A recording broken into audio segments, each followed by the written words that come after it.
আজকের মেনু কচু শাকের ঘন্ট হবে ইলিশ মাছের মাথা দিয়ে।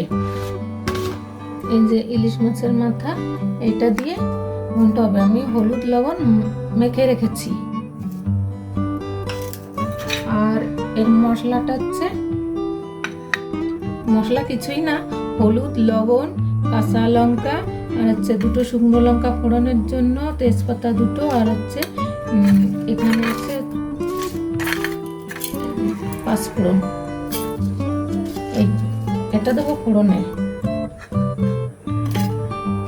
আর যে কচু শাক কেটে দিয়ে রেখেছি, এখন আমি সিদ্ধ বসিয়ে দেবো। আমি গ্যাস ওভেনে কড়াই চাপিয়ে দিয়েছি। এখন আমি কচু শাক দিয়ে দিচ্ছি সিদ্ধ বসানো।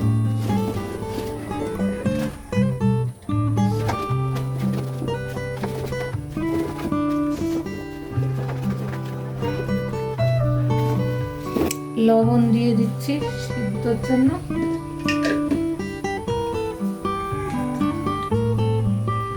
একটু জল দিয়ে দিচ্ছি।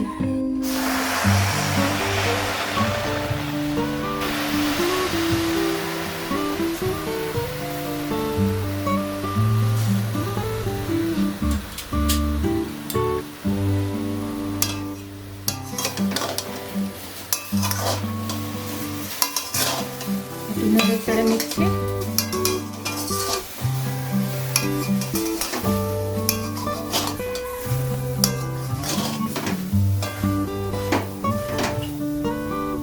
এবার এটাকে আমি এখন ঢাকা দিয়ে দেবো। ঢাকা দিয়ে দিলাম। এবার আমি ঢাকনাটা খুলে দিচ্ছি। আগে আমি নাড়িয়ে চাড়িয়ে নিয়ে সিদ্ধ করে নিয়েছি। এখন আমি এটা জল ঝরাতে নামিয়ে দেব। নামিয়ে নিচ্ছি।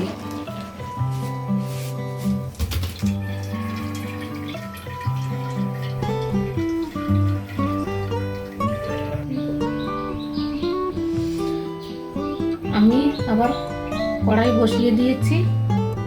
এবার কড়াইটা গরম হবে, তারপর আমি তেল দিয়ে দেবো। কড়াই গরম হয়ে গেছে, এবার আমি তেল দিয়ে দিচ্ছি। মাছ ভেজে নেব। আমি ইলিশ মাছের মাথাটা ভেজে নেব। এবার ছেড়ে দিচ্ছি।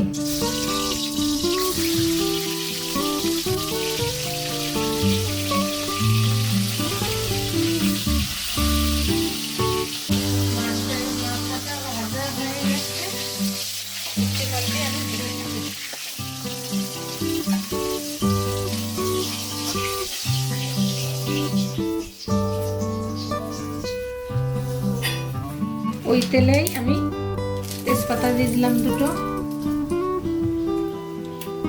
শুকনো লঙ্কা আর হচ্ছে পাঁচফোড়ন।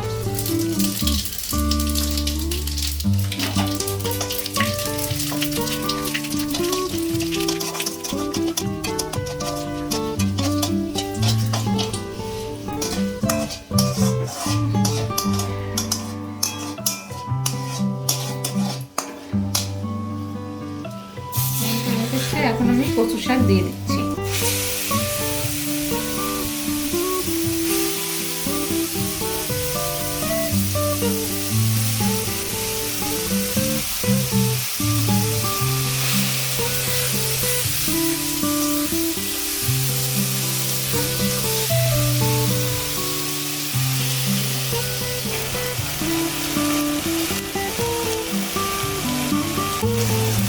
আমি এখন হলুদ দিয়ে দিচ্ছি আর অল্প করে লবণ দিয়ে দিচ্ছি। আগেরবার সিদ্ধ সময় লবণ দিয়েছি, ওই জন্য অল্প করে দিলাম।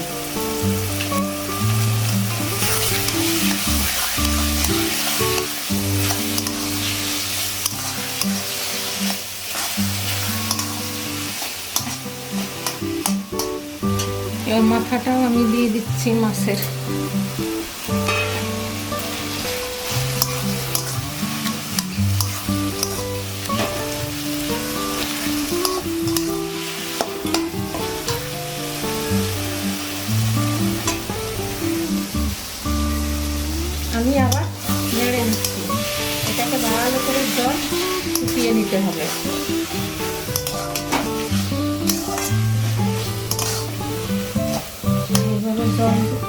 দিয়ে নেব আমি।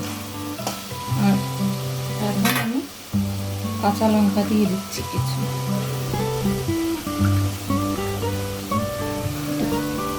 কচু তো একটু বেশি কাঁচা লঙ্কা লাগে, একটু ঝাল হলে ভালো খায়।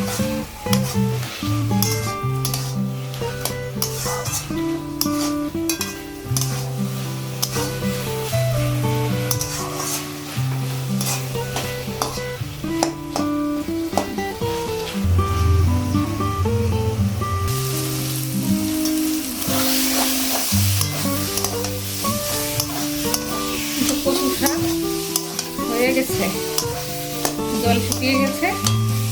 এই অবস্থাতে এখন আমার নামিয়ে নিতে হবে। এর মধ্যে আমি মিষ্টি দেইনি, চিনি, যদি কারোর ভালো লাগে সেদিকে করে আমি দিইনি। কচুর শাক হয়ে গেছে, এখন আমি নামিয়ে নিচ্ছি।